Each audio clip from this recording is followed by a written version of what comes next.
এই যে মামা আজকে আমার ফটোগ্রাফার ছিল, মামা আমাকে ছবি তুলে দিল। মামার নামটা কি? আমার নাম ডাবলু। ডাবলু মামা।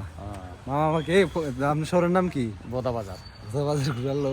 এই যে চলেন যাই। ভালো আপনি মানে এটা কি একবারে ছোট্ট একটা শহর? হ্যাঁ, মানে তেমন কিছু কিছু নাই না এখানে আদালত একটা এই কলেজ। একবারে ছোট্ট একটা ওই কি উপরে এটা থানা।